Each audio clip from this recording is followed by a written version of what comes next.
नमस्कार, मैं सोनिया सिंह और स्वागत है बीट द कंपटीशन पे। बिल्कुल मैं बात करने जा रही हूँ ईएमआरएस के एग्जामिनेशन कैंसिलेशन को लेकर के।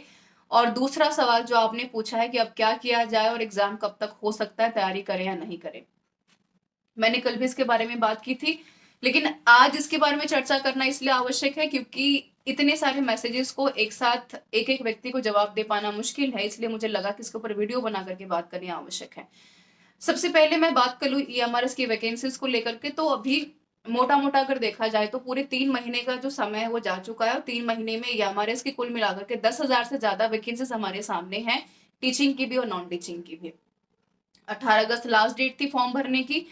और यहाँ पर उस दौरान 2 दिन पहले चर्चा निकल करके कुछ अखबारों में सामने आई कि यहाँ पर जो है बहुत सारे हमारे ऐसे शिक्षार्थी हैं जो कि इस पूरे के पूरे एग्जामिनेशन पैटर्न से और संस्थानों से संतुष्ट नहीं है, जिसको लेकर के जो हमारी अगली हियरिंग है, यानी अगली जो सुनवाई होने वाली है वो है 17 अक्टूबर को होने वाली है ईएमआरएस की वैकेंसीज को लेकर के कि ये पेपर होगा कि नहीं होगा, अगर होगा तो कौन से संस्थान करवाई जाएगी।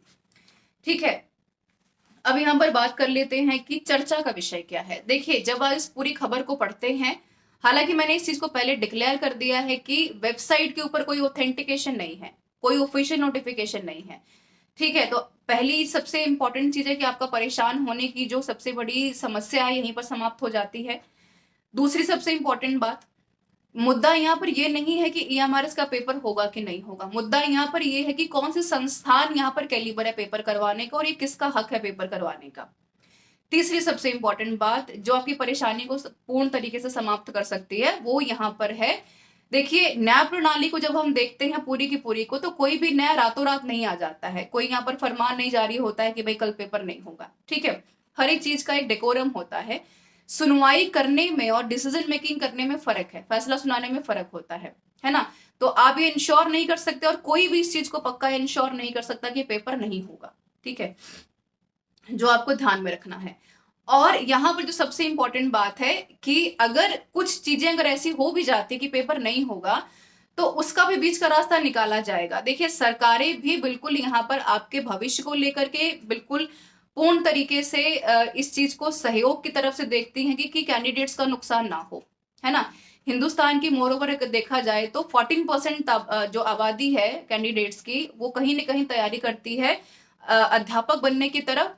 ऐसे में आप ये मान सकते हैं कि इतने बड़े जो पूर्ण तरीके से कैंडिडेट्स है, 10 से 20 लाख का जो क्राउड है हमारा कैंडिडेट्स का जो टीचिंग एग्जाम्स में लगा हुआ तैयारी करने में, वैसे में चाहे वो हाई कोर्ट हो, चाहे वो सुप्रीम कोर्ट हो, चाहे वो हमारी सरकारें हो, कोई भी ऐसा काम नहीं करेगी जिससे कि आने वाले 2024 के इलेक्शंस के ऊपर या कैंडिडेट्स के भविष्य और वर्तमान के ऊपर प्रभाव पड़े।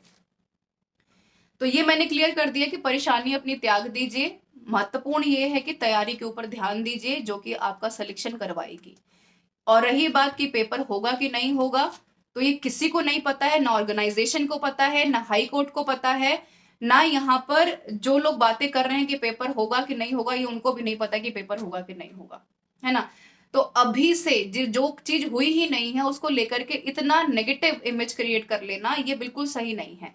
फॉर्म आपने भर दिए हैं, ठीक है, तैयारी आपने आधा से ज्यादा शुरू कर ही दी होगी।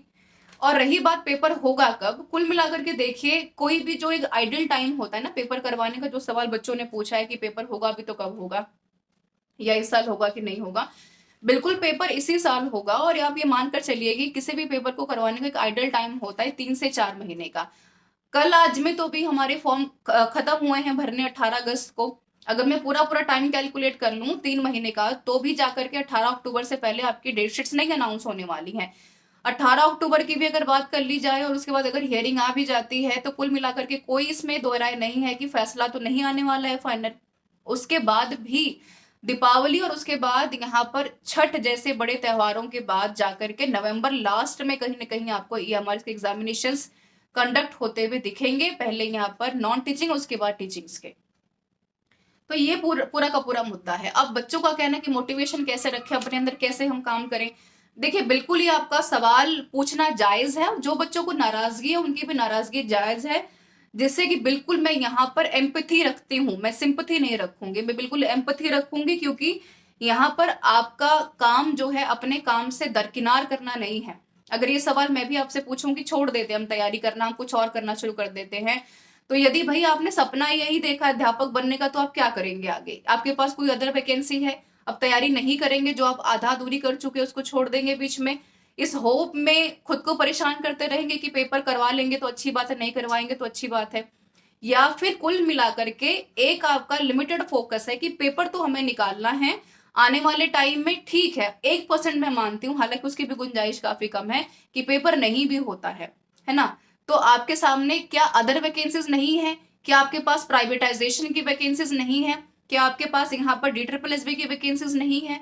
या फिर आपके पास पढ़ने के अलावा कोई अगर विकल्प है, तभी आप इसके बारे में सोचिए कि भाई इसको छोड़ करके हम कुछ और कर लेते हैं। नहीं तो नेगेटिव रहने के, नकारात्मक जो हमारा माइंड भी रहता है ना, नकारात्मक चीजों को बहुत तेजी से ग्रैप्स करता है। हम ये नहीं चर्चा करते हैं कि सिलेबस को कवर कैसे करें, क्या हमारे अलग अलग यहाँ पर जो है नॉर्म्स कंडीशंस हो सकते हैं, पढ़ाई करने के स्मार्ट अप्रोचेस क्या हो सकती हैं, लेकिन हमारा ध्यान इस तरफ है कि पेपर नहीं होगा तो क्या होगा, है ना? तो आप अपने अंदर नेगेटिव इमेज को और ऐसे वाइब्रेशंस को क्रिएट कर रहे हैं जो कि कहीं ना कहीं आपके दिमाग को कहीं ना कहीं आपके गोल से हटा करके वहां लेकर के जा रहे हैं जहां पर उसका कोई कंक्लूजन है ही नहीं, कोई निष्कर्ष नहीं निकल रहा। ठीक है, तो मेरी बिल्कुल आपसे ये गुंजाइश तो है ही कि पेपर होगा ही होगा, और आपसे रिक्वेस्ट है कि आपके पास बहुत कम टाइम है, फिर नहीं पता कि वैकेंसीज कब तक आएंगी, आपके हाथ में जो है उसकी तैयारी कीजिए। मैं मान लेती हूँ कि भाई पेपर हो ही जाएगा आज से 2 से 3 महीने बाद, या मान लेते हैं कि आयोग ने कहते हैं कि भाई हम हियरिंग से पहले पेपर करवाएंगे, है ना? तो आप क्या करेंगे फिर? क्या आप इतने प्रिपेयर हैं कि आप पहली ही सिटिंग में बैठ के पेपर निकाल लेंगे? तो ये सवाल पूछना आपका काम है कि क्या आप तैयार हैं एग्जाम क्वालिफाई करने के लिए, रादर कि आप ये ढूंढते रहें कि पेपर होगा कि नहीं होगा, है ना? आप प्रिपेयर रहिए।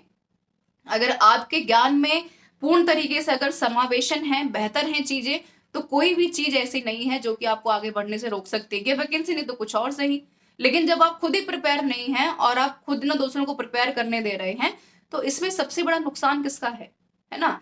तो सब जगह से दिमाग और अपने जो एनर्जी है उसको हटा करके प्रिपरेशन की तरफ लगाइए और उसको पूर्ण तरीके से उसका सदुपयोग कीजिए। अच्छा समय है, यही एक तरीका है अपनी नॉलेज को इंप्रूव करने का, ग्रैप्स करने का और बेहतर बनाने का।